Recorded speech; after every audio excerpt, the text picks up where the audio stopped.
Hello and welcome to The Print. I am Devdatta and we are here in Kathmandu as Nepal heads to polls in 3 days' time.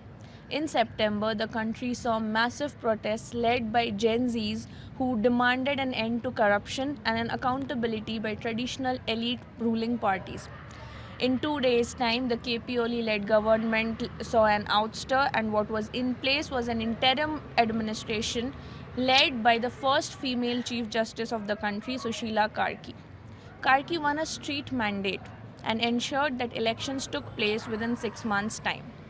Today, we are in conversation with one such leader of the Gen Z movement, Tanuja Pandey.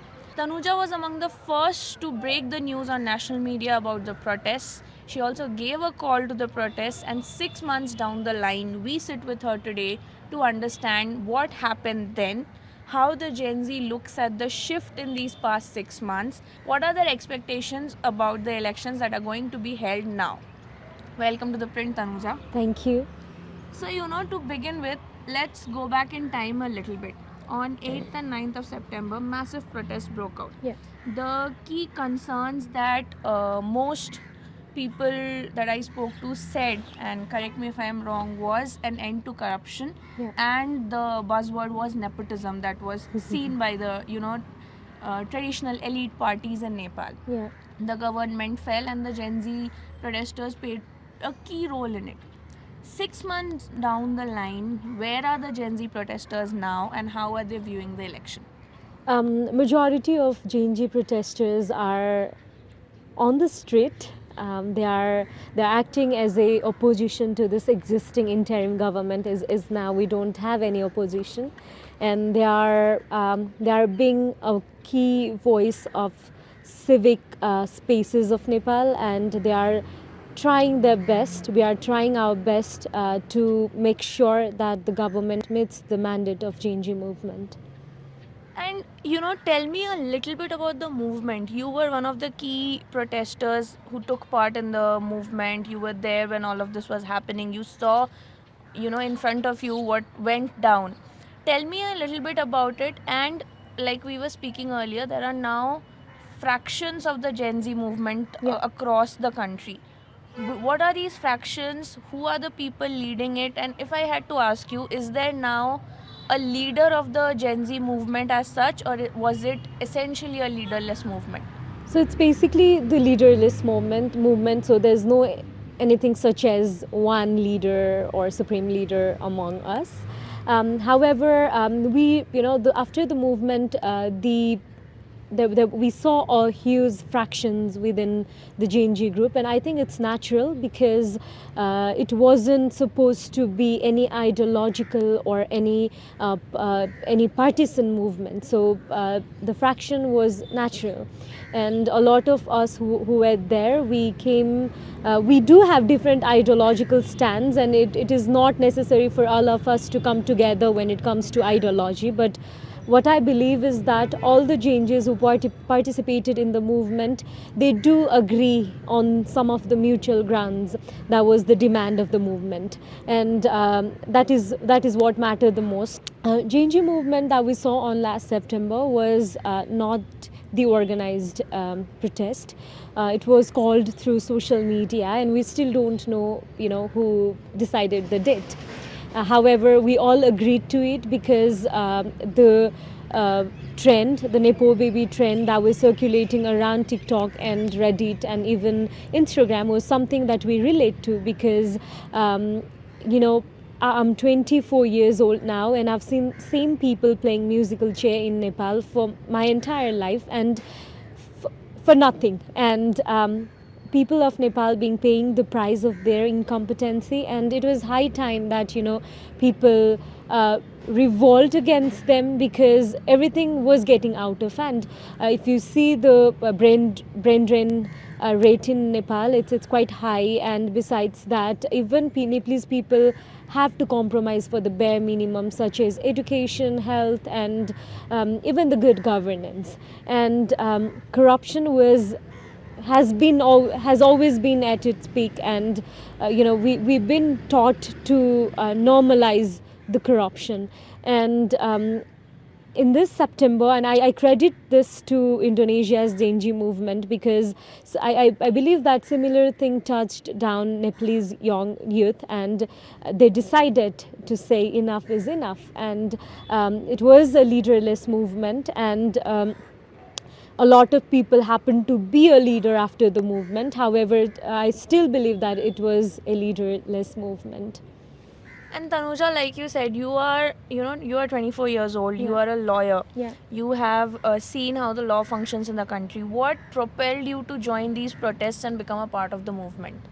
So I have a very personal reason to participate in the movement. I was diagnosed with brain tumor in 2022, and the health system of Nepal terribly failed me, and that was one of the cause. And another thing is, I've been working in climate justice sector for like 7 years from a very small age, and I've been seeing how the indigenous marginalized community of Nepal been paying the price of the massive extraction of resources by the few riches.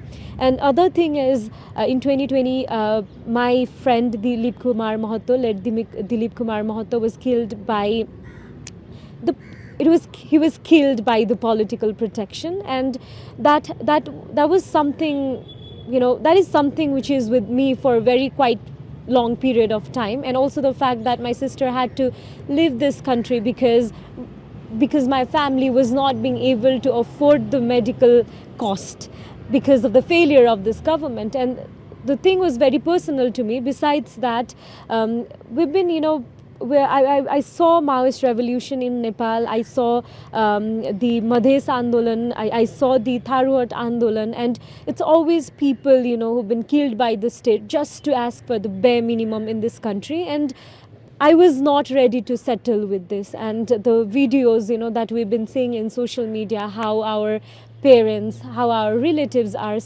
forced to leave this country just to earn 30 to 40,000 rupees, is something that haunts me a lot. And also the fact the young generation, the Genjis, are forced to leave for Australia, America, and now the country is changed. Now it's more like Western countries than that of Gulf countries.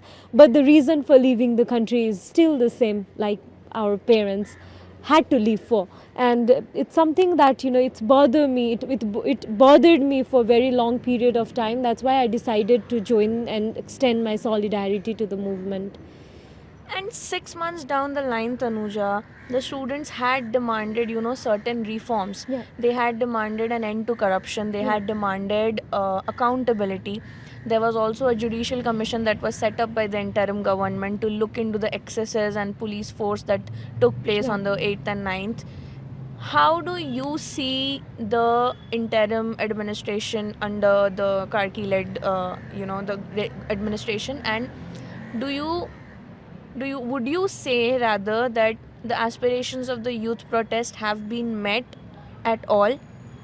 Not at all. It would be very unfair of me to say that the government done a good job, because the first mandate of our movement was justice to our fallen friends.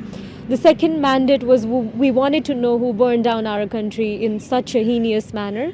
And of course the election, now that we have the election, but we are forced to vote for the parties, be it old or the new parties, without knowing what actually happened on 8th of September and 9th of September. And it's very unfair to the voters, and it is very unfair for us as Genjis to believe that election is the only thing that saves the democracy. But I believe that accountability and transparency is equally important to make democracy function. And I welcome the election. I'm for the election. However, I feel like a lot of young people and also a lot of Nepalese citizens are still demanding for the Gauri Bahadur Karki Commission's report. And I think government not releasing the report is a political crime. And I have a big question: who are they trying to protect? So would you then say that the interim government was not able to actually satisfy the demands of the Gen Z movement? And like you said, that would you say that they are rather colluding with the same traditional parties and the forces that the protest movement once tried to upend? Not just traditional forces, because if we see how the JNG movement was heavily infiltrated, we have doubt to both new and old parties. So we first want to know the answers to the questions like who killed our friends, and who triggered the movement on that day, and who provoked it, and also who came on 9th of September on the street by wearing the marks of JNG and burned down everything, because we know that it was not us. And that's why the release of Karki's commission report is very important at this point, and government government hiding the report is very suspicious to us. Who are the Gen Z groups or the youth rallying behind as a political factor or a political force in this election? Like I said before, JNG is basically a generation. We have this generation holds people who believe in democracy, who believe in communism, and who also believe in different other ideology. So at this point, JNG is still scattered. Some of them are supporting the pro-establishment forces, and some of them are rooting for the new forces. So on the basis of their ideological ground, JNGs are quite divided. However, no matter where they are supporting or whom they are supporting at this point, but the most important thing is that, be it the Democrat JNG or be it the Communist JNG, every JNG protesters or every JNGs are actually rooting for the JNGs agreement that we had with the government a few months ago. And I think that is what matter at this point. And what were your core demands? Our core demands were, like I said before, first was justice to our fallen friends. Second was the investigation to vandalism and arson that took place on 9th of September. And there are other issues like conducting election on time, out of country voting things, and also none of the above option in the ballot paper, and also the formation of non-partisan council to investigate on the corruption issues and many such. We have a 10-pact agreement with government on last December. So Tanuja, before I let you go, I have one final question. In 3 days' time, the curtains are going to be drawn on the interim administration, and campaigning is on, and a new government will be in say a week or so from now, as people vote on the 5th of March. As a Gen Z yourself, what are the expectations that you have from the incoming government? And if I were to ask you, what kind of a Nepal do you envision in the future? Yeah, the first thing is that I want the upcoming government to acknowledge and accept the mandate of JNG movement, and also incorporate the JNG agreement in their work. And second thing is that I want them to stay away from the populist-driven politics, and rather focus on more accountable and transparent governance system, and uphold the basic fundamentals of good governance.